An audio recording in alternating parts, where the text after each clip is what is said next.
어제 미국에서 충격적인 사건이 발생했습니다. 지금 미국 대선 공화당 후보 도널드 트럼프 전 대통령이 유세를 하던 도중에 아, 총격을 받는 상황, 피격 사건이 발생했는데요. 트럼프 전 대통령의 이번 피격 사건, 그러니까 암살 미수 사건으로 인해서 미국 물론 전 세계가 충격에 빠져 있습니다. 이 사안들 미국에서 어떻게 바라보고 있는지, 앞으로의 대선 향배는 어떻게 될지, 여러 가지 상황들을 미국 현재 살고 있는 미국 텍사스에 있는 안미양 오마이뉴스 시민 기자, 인터넷 미디어 텍사스 N 대표 전화 연결해서 말씀을 나눠보도록 하겠습니다. 기자님 안녕하십니까? 네, 안녕하세요. 안미양입니다. 네, 오랜만에 전화 연결했습니다. 네네. 지금 미국 시간은 몇 시인가요? 지금 미국 시간 저녁 8시 30분 네. 걸리고 있습니다. 네, 지금 전화 연결 상태가 이렇게 썩 좋지는 않은데, 자, 그러면 제가 이걸 잠시만요. 예, 잠시만 저희가 전화가 연결돼 있어가지고, 지금은 어떠신가요? 네, 자, 한번 저희가 계속 인터뷰 진행하면서 또 체크를 해보겠습니다. 네네. 네, 트럼프 전 대통령 이 피격 사건, 암살 미수 사건, 미국 국민들이 받은 충격이 클 것 같은데 지금 네. 트럼프 대통령의 건강 상태 어떻게 전해지고 있습니까? 네, 총격범이 쏜 총에 귀를 맞아서 부상을 입었지만 현재 건강에는 이상이 없는 것으로 알려졌습니다. 네, 건강에는 이상이 없다. 보니까 네, 부상 입은 정도. 네. 부상 입은 정도다. 네. 이번 사건으로 유세에 참석한 지지자 한 명은 사망했다 이런 소식도 전해지고 있는데 전체적인 피해 상황이 어떻습니까? 네. 지금, 그러니까 전체적으로 알려진 바와 같이 트럼프 전 대통령 귀에 부상을 입었고, 한 명의 관중이 사망하고 2명이 심각한 부상을 입었다고 지금 알려져 있고요. 네. 그리고 심각한 부상을 입었는데, 생명에는 위험이 될 정도의 부상은 아닌 것으로 언론에서 보도가 되고 있어요. 사망한 사람은 전 소방관 출신으로 코리 컴페라토레라는 분인데 네. 가족을 보호하다가 목숨을 잃은 것으로 알려져 있습니다. 그리고 언론 보도에 따르면 총격범이 M16 소총을 개조해서 AR-15 공격용 소총으로 만들었다고 보도가 되거든요. 그래서 언론들은 대형 총격 참사로 이어질 뻔했던 아찔한 순간이었지만 네. 비밀 경호국에서 빠르게 대응함으로써 더 큰 피해는 막았다고 보도되고 있습니다. 자, 용의자는 현장에서 사망을 했는데 범행 동기에 네. 대한 얘기가 좀 나오고 있습니까? 어떻습니까? 일단 현장에서 사망했기 때문에 FBI가 수사를 하고 있는데요. 그러니까 미국 시간으로 일요일 오늘 오전에 FBI가 브리핑을 했어요. 그래서 네.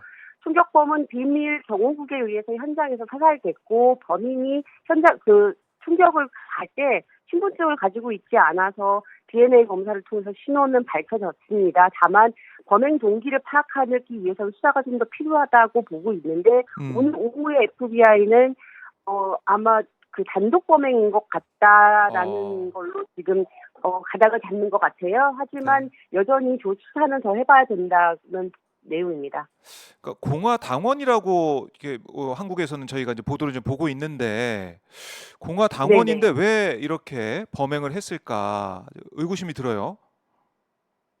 네, 그래서 그 범인에 대한 기사들도 쏟아지는데 공화당원이지만 진보적인 단체에도 소액 기부를 했다라던가 이런 내용들은 나오지만 과거에 어떠한 전력이 없어요. 그래서 학교 다닐 때 어땠다, 고등학교 때 시절에는 어땠다, 이런 보도들은 나오고 있지만 정확하게 어떤 경위로 총기를 구입했고 어떤 경위로 총격을 가하려고 했는지에 대한 아직 정황은 나오고 있지 않습니다. 네. 이번 사건으로 미국 이제 국민들이 받은 충격도 상당할 것 같은데 현재에서 이 여론의 반응은 좀 어떻습니까? 어떻게 얘기를 좀 하고 있습니까? 일단은 현지 여론은 너무 충격인 상황인 거죠. 그래서 네. 일단은 소셜 네트워크를 살펴보면은 아하. 지지 여부를 떠나서 유력 정치인이 암살을 당할 뻔했다라는 사실에 좀 놀라는 분들이 많고, 네. 트럼프 전 대통령을 위해서 기도한다는 사람들도 많고요. 아하. 그래서 이번 그 암살 미수 사건이 지지층을 더욱 결집시키고 있는 그런 분위기로 흘러가는 것 같아요. 네. 그래 지지층 결집 분위기. 사실 이게 너무 충격적인 사건이기 네. 때문에 여기에 대해서 얘기를 하지만 지지층 결집이 되고 있다라는 분위기를 말씀해 주셨는데 트럼프 캠프에서는 이번 네. 피격 어떤 입장을 내놓고 있습니까? 캠프에서는 이렇다한 특정한 입장을 어. 나오고 있지는 않지만, 네. 일단은 괜찮다. 트럼프 전 대통령은 괜찮다라는 것을 확인을 시켰고, 트럼프 캠프에서 성명을 발표했는데요. 네. 우선은 끔찍한 사건이 발생하는 동안에 법 집행 당국이 신속하게 대응을 했고, 응급 요원들도 신속하게 대응한 거에 대해서 감사하다라는 발표를 했고요. 네. 그리고 트럼프 전 대통령은 현재 괜찮은 상태고 현지 의료시설에서 진찰을 마친 뒤에 더 많은 그러니까 진찰을 받았고 더 많은 세부 사항은 추후에 발표할 것이다라고 덧붙였습니다. 그리고 내일 있을 이제 미러키에서 열리는 전당대회에도 계획대로 참석하겠다라는 내용을 밝혔습니다. 네. 조 바이든 대통령도 사고 직후 성명을 발표했는데 어떤 내용을 담고 있었습니까? 네, 일단 조 바이든 대통령은 그러니까 미국 시간으로 어제죠. 13일 저녁 8시에 기자회견을 열었습니다. 기자회견에서 트럼프 전 대통령과 연락을 시도했고 현재 네. 안전한 것으로 보인다라고 말한 뒤에 총기 폭력에 대한 비판을 이어갔는데요. 지금도 현재 이 시간에 바이든 대통령이 두 번째 브리핑을 하고 있거든요. 기자 언론 브리핑을 하고 있고. 예. 근데 지금 총기 폭력은 미국에서 병적인 일이다. 따라서 이런 일이 일어나도록 허용해서도 안 되고 묵인해서도 안 된다고 강조했습니다. 그리고 내일부터 18일까지 미러키, 그러니까 위스콘신 주거든요. 네. 미러키에서 진행되는 공화당 전당대회하고 관련해서 경호를 더욱 강화하겠다라고 밝혔습니다. 그리고 앞으로도 그러니까 트럼프는 전직 대통령이자 공화당 대선 후보로서 수준 높은 경호를 받고 있는데 이번 전당대회에서 또 그러니까 걱정되는 일이 발생하지 않도록 모든 보안 조치를 하도록 경호실 책임자에게 지시했다라고 밝혔습니다.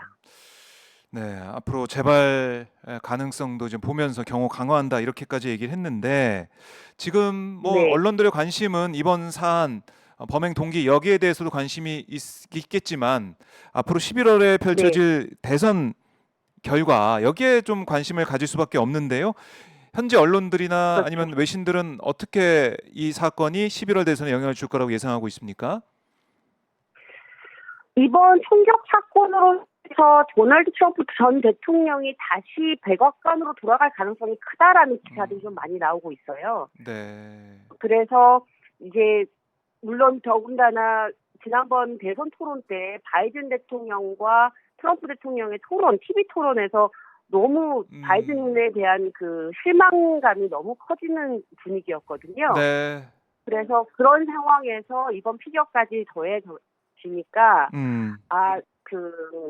트럼프 대통령이 승리하지 않을까라고 전망하는 기사들이 많이 나왔고 실제로 과거 1981년도 공화당 후보였던 로널드 레이건 대통령에 대한 암살 시도가 있었을 때도 당시 여론조사에서 22%가 상승했거든요. 여론조사가. 예. 그래서 이번 선거에서도 트럼프가 좀 압도적인 승리가 되지 않을까라는 분석이 나오고 있습니다. 그래요. 그러면은 그리고 또 하나가 그러니까 피격을 받고 나서 귀에서 피가 흘리는 상황이었는데도 피해자들 얼굴로 주먹을 막 이렇게 흔들었잖아요. 그래서 파이트하게 싸우자라고 강하게 말했는데 그 장면이 지지층을 강하게 결집시킨 것으로 본다라는 언론 보도도 있습니다. 그러니까 사진을 보면 트럼프 전 대통령이 이제 피를 흘리면서 주먹을 불끈 쥔 모습. 그게 또 하필이면은 성조기 배경으로 그런 네, 모습이 또 네, 포착이 돼가지고 그게 또 SNS에서 많이 회자가 되더라고요. 네. 그래서 음, 그때 그 영상을 보면 네, 성조기가 보이는 그 상황에서 주먹을 이렇게 쥐어 보였잖아요. 네. 그러니까 관중들이 목을 숨기고 이렇게 좀 두려워하다가 일제히 일어납니다, 자리에서. 아, 예. 그러면서 트럼프를 연호하고 뭐 지지자들 사이에서는 그런 모습이 영웅적이었다라는 평가도 음, 나오고요. 그래서 이번 대선 판도에 아마 결정적인 영향을 미친 장면 중에 하나다라는 분석도 있습니다. 그래요. 이렇게 이제 공화당 지지층 결집하고 있는 상황. 아, 민주당 입장, 그러니까 미국 민주당 입장에서는 너무나 지금 초비상에 걸렸을 것 같은데 사실 그렇죠. 바이든 대통령이 지난번 토론에서 트럼프 전 대통령에서 밀리는 모습 이게 나온 다음에 후보 교체론까지 계속 거론이 되고 있는데 이번 이 암살 미수 사건까지 벌어지면서 민주당 네네. 입장에서는 좀 난감할 것 같다라는 생각이 듭니다. 어떻습니까? 민주당에서는 정말 매우 난감할 수밖에 없는 게 또 더군다나 이런 어떤 음모론도 조금씩 고개를 들고 있거든요. 음, 배후에 민주당이 있다라는 어, 음모론도 조금씩 나오고 있는데 그거는 뭐 그렇게 중요하게 다뤄지는 지금 현 상황에서 중요하게 다뤄지는 건 아니지만 네, 민주당 지지층들도 이미 바이든 대통령이 대선 후보에서 사퇴해야 한다는 의견이 좀 많이 나오고 있어요. 음, 그리고 토론에서 이미 너무 불안한 모습을 보였기 때문에 민주당의 상하원 의원들뿐만 아니라 네, 뭐 지지자들은 더 이상 그가 과연 트럼프를 이길 수 있는가, 직무 수행 능력이 있는가에 대한 의구심을 좀 갖는 상황이고요. 음, 죄송합니다. 민주당의 연방 하원으로서 로이드 다겟 의원은 그 NPR이라는 이제 공영 라디오 방송인데요. 네, NPR에 출연해서 대선 후보를 사퇴해야 된다라고 주장을 했는데 그에 동조하는 의원들이 계속 늘어나고 있는 상황이거든요. 그래요. 그리고 낸시 펠로시 전 하원 의장도 사퇴를 고려하는 것이 좋지 않느냐라는 음, 발언을 한 것으로 알려지기도 했어요. 그래서 네, 아마도 그 민주당 입장으로서는 정말 이게 이 난국을 어떻게 타개해야 되는가가 지금 숙제가 되지 않을까. 앞으로 음, 대선까지 3개월 남았는데 네. 아주 어려운 지금 상황이 아닐까 싶습니다. 어려운 상황이다. 근데 현실적으로 바이든 대통령 아니면 누가 또 민주당 후보로 나올 수 있겠느냐. 지금 이렇게 판세가 어려운 네. 상황에서 그 짐을, 그 십자가를 짊어질 사람이 있느냐. 이런 현실론도 있는데 어떻습니까? 지금 뭐 여러 가지 언론 보도를 보면은 바이든이 사퇴를 하면 지금 현재 부통령이 음, 어 그 진자를 대신해야 된다라는 의견도 있지만 그건 그냥 소수 의견인 것 같고요. 네. 지금 바이든 대통령이 대선을 사퇴를 해야 된다 말아야 된다가 뭐 메인 핵심 이슈이기 때문에 그 자리를 누가 대신할 것인가라는 음, 사선책에 대한 그 언론 보도는 그렇게 많지 하, 않은 것 같아요. 그래요. 대신 바이든 대통령이 후보직을 사퇴하겠다라는 걸 고려한다 만약에 이런 보도가 있다면 민주당 그 내에서 다음에. 사선책으로 제 두 번째 주자, 제2의 주자가 누가 될 것인가에 대한 네. 논의가 나오겠지만 음, 대통령 자신이 사퇴를 강하게 거부하고 있기 때문에 음, 그러니까 제2 차기 주자에 대한 내용은 그렇게 많이 나오지는 것 같지는 않습니다. 네, 알겠습니다. 자, 이제 끝으로 네, 트럼프 전 대통령, 그러니까 트럼프 후보가 차기 미국 대통령이 될 가능성이 높은 상황인데 이런 네. 정세가 우리 국내, 그러니까 대한민국에 어떤 영향을 줄지, 뭐 정치, 사회, 경제적으로 어떻게 좀 전망하고 계신지 궁금합니다, 기자님. 이것도 제가 정말 주시하고 있는 부분 중에 하나인데요. 네, 일단은 한국의 경제가 미국 정치의 흐름에 굉장히 큰 영향을 받는 건 사실이고 그래 왔고 어, 제일 대표적인 게 일단은 일단 물론 금리 문제가 있을 거고 전기차 보조금 문제, 그렇네요. 반도체법 등의 이런 여러 가지 이렇게 세부적인 사항이 있지만 네, 우선 전기차 보조금 문제를 조금 보자면 음, 미국에서 전기차를 7,500달러의 보조금, 즉 세금 환급을 해주겠다고 했는데 네, 트럼프 전 대통령은 자기가 다시 백악관에 입성하면 이 제도를 없애겠다라고 발표했거든요. 음, 그렇다면 네, 이 보조금을 받게 하기 위해서 현대자동차가 미국의 전기차 공장을 대규모 투자를 하고 있고 그렇죠. 그러니까 그래야지 경쟁력에서 전기차 시장에서 경쟁력을 확보하기 위해서 현대차가 자기 현대차를 구매하는 고객들도 세금 환급을 받을 수, 그러니까 보조금을 받을 수 있게 해주기 위해서 미국에 대규모 투자를 실시한 거거든요. 그런데 만약에 이게 폐지가 된다. 아하. 그렇다면 미국에 투자한 걸, 그러니까 의미가 없어지는 거죠. 이런 문제가 좀 있을 것 같고, 네. 두 번째로는 반도체 그리고 이제 금리 문제가 될 텐데, 일단은 미국에 있는 대다수의 그 경제 전문가들이나 투자자들이 바이든 대통령이 지고 트럼프가 다시 대통령이 된다면 내년에 만료될 법인 및 개인 세금 감면 연장이 있는데 그 세금 감면이요. 내년에 네. 만료가 돼요. 아하. 그런데 이게 연장이 될 거다. 세금 감면이 연장이 될 거다. 트럼프가 다시 집권을 하면 세금 감면이 연장될 거다라고 기대를 하고 있어요. 네. 그렇다면 결국 이거는 국가 예산이 적자가 될 거라는 우려가 나옵니다. 그렇네요. 그러면 국가 예산이 적자가 된다면은 세수 결손을 메우기 위해서 국채 발행을 늘리게 될 거고요. 국채 발행을 늘리면 금리 인상이 뒤따를 것은 당연한 얘기거든요. 그렇죠. 그러면 미국에서 금리가 인상이 된다면 한국 금리 인상으로 이어지니까 네. 한국 경제에 직접적인 영향을 미칠 수밖에 없겠죠. 그리고 또 이제 수출과 관련된 얘기를 조금 해보자면, 네. 일단은 대미 수출액이 그러니까 대미 수출액에 우리나라가 원래 중국의 대중무역이 높았잖아요. 네. 그런데 대중무역이 이제 많이 줄어들면서 한국과 미국의 교역량이 많이 늘어났어요. 그런데 그렇죠. 트럼프 전 대통령이 지난 2월에 자기가 개선에 성공하면 수입 관세를 높이겠다고 발표를 했습니다. 그래서 한국의 그 무역과 코트라가 발표한 자료에 따르면 한국하고 미국하고의 총 교역량이, 그러니까 한국의 대미 수출이 1,157억 달러로, 그러니까 수입보다 수출을 더 많이 했어요, 한국에서. 네.